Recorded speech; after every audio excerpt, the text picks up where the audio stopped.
Vice President Joe Biden came to Texas to promote more spending on America's highways, roadways, and rail lines.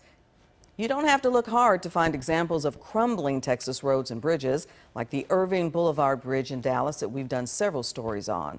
Fox 4 News has covered a lot of this, and drivers talking about busting their axles and their rims on this bridge, but that's not the kind of infrastructure the Vice President was most interested in. Natalie Felice tells us and shows us the VP has his eyes on a high-speed rail project between Dallas and Houston. Clarice, we were told this event would be about improving infrastructure, and it most certainly was. But the vice president was very clear and very pointed in his remarks, supporting that high-speed rail line already in the works to Houston. And even more importantly, the line still up for discussion between Dallas and Fort Worth. Now, Biden arrived walking shoulder to shoulder with Dallas Mayor Mike Rawlings. The vice president praised the city's efforts to match infrastructure to growth, but expressed disappointment that Texas has declined federal funding.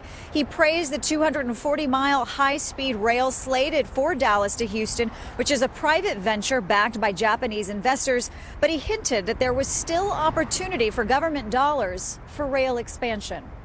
I hope you invite me back when you break ground. I may be looking for a job, but by that time. But I hope you invite me back because I plan on riding this sucker. Now, when we go on to Fort Worth, we're going to be talking to anybody and everybody about why that makes a lot of sense. But that's the second act.